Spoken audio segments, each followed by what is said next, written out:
Man, Hollis, Queens, man, talk to me about your earliest memories being in that place. Well, first of all, it was a very poor neighborhood, but it didn't look that way because it was single family homes. And so because of that, it wasn't the projects and you thought it was cool. But my house, we knew what poor was because Pops was living his life and wasn't helping my mom's the way that you would hope that a man would. And so because of that, there's holes in the roofs, it's freezing temperatures, no heat in the house in the wintertime, the refrigerator's empty, it's rats and roaches running around, it's us being on welfare for a certain period of time where we're hoping, that we can get off that government cheese and bread and all that. I've been there. I know what all of that is about. And so, growing up like that, it was hard and not having clothes. I'm in the 7th grade walking around with a dashiki on. All of that type of stuff is crazy, and people laughing at me, looking at me like I'm crazy. Seventh grade, man. Exactly. So, it's all of those things, and to have to go through that experience, it's hard while it's happening, but what made it both easier and harder to deal with, easier from the standpoint you appreciated her dedication, but hard from the standpoint that you had to witness the level of dedication she had to put forth just in order to make sure that we survived, that we ate, that we had clothes on our back and a roof over our head. To watch my mom go through that just shaped and formulated my life and instilled a work ethic in me that never left, because my mission was always to make sure that I positioned myself to be able to provide for my family. That was always what it was about. It's like, whatever sacrifices that I have to make, you just brought up me as a father, one of the sacrifices I have to make, sometimes I gotta be on the road. And I make sure my daughters and I talk every single day, but they understand, and I love that what I'm doing.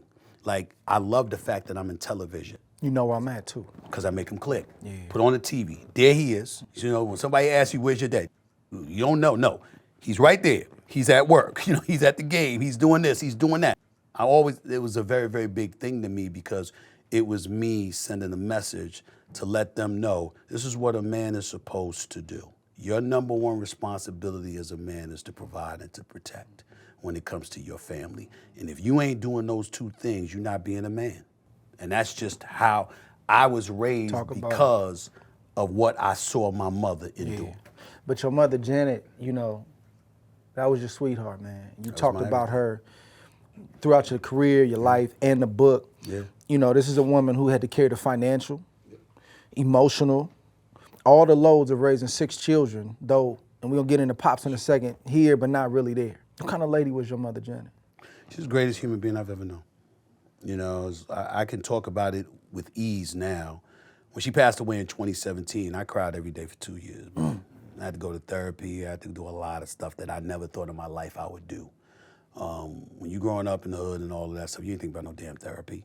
And the reality is that even though it's not something to dismiss or to feel slighted about or anything like that, that's not the culture. That's not what it teaches you, which is why we learn so much more now as we get older. But I was that way really until my mother died. And, whether it was my pastor, A.R. Bernard from the Christian Cultural Center in Brooklyn, New York, whether it was my sisters, whether it was folks that I worked with, they knew that I needed something. And I got to admit to you that there was a short period of time there with ESPN, with Max Kellerman, who used to be on with me on First Take, on Molly Kiram and others, where I did the company a disservice because I was on the air and there were times I didn't even hear nor see the person right in front of me. It wouldn't happen, like it might be a 30 seconds here or a minute there, whatever. But my mother's death distracted me so much, it was so painful to me that I saw or heard nothing. And I was just in a really, really, really bad place because I felt like my world had ended, like nothing mattered. And I had to be reminded, yo, bro, you got 2 daughters. Yo, bro, you got people who love you. Yo, you got this show, you got your family, you got a lot of people, depending on you. You got to rise above this. You got to find a way. But when you lose the one person in this world that has loved you unconditionally since the day you were born, that's one thing. But I always bring this part up to men. And I think that any man that has lost their mother, whether married or single, understands what I'm about to say. If you are not married, you never, ever, ever think about this. But when my mother passed, all I could think about in my mind, and it wasn't until her casket was lowered into the ground. It wasn't when she died. It wasn't the few days that took place before the funeral. It wasn't even at the funeral. It was right when they were lowering the casket into the ground. And once they finished that, that moment hit me that the only woman that I've ever known who would love me endlessly and unconditionally is gone. And so all of a sudden that hits you and you like, where do I go from here now? Because I'm not married. If you marry before your mom passes away, mama passed the baton per se. So you might feel a little differently.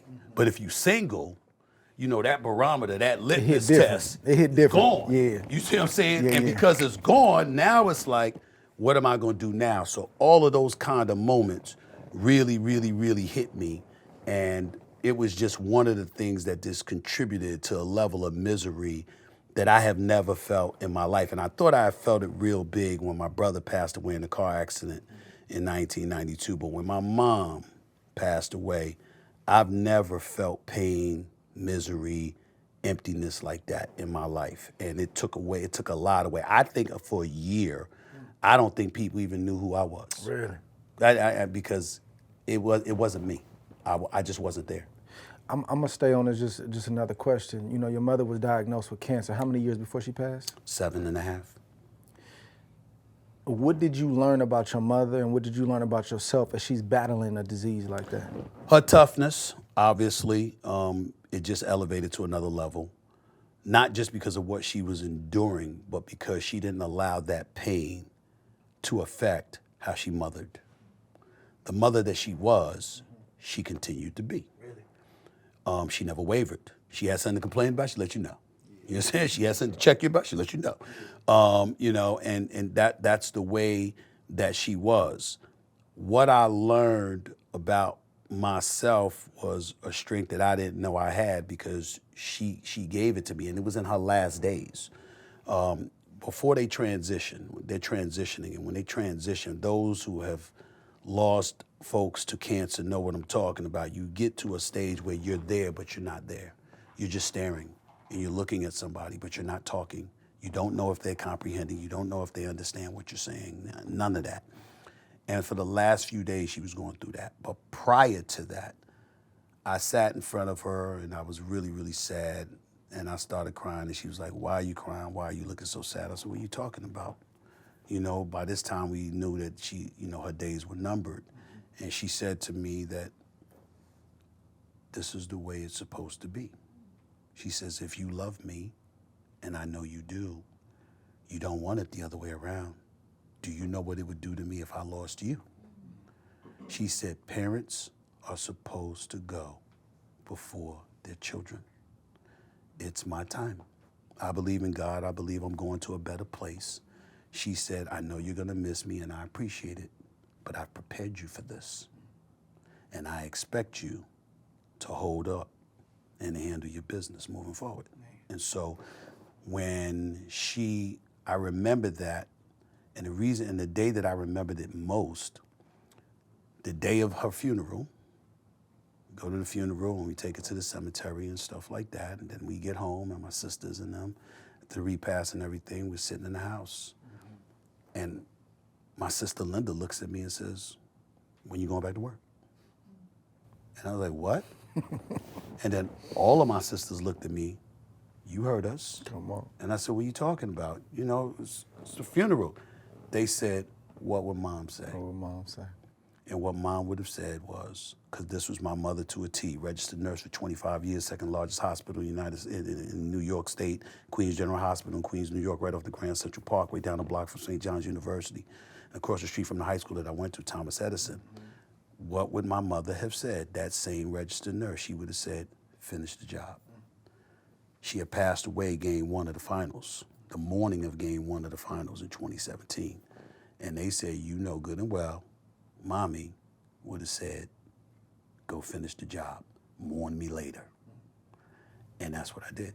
So when they told me that, I went to work, finished the finals, and then I spent the summer trying to get over it. Yeah.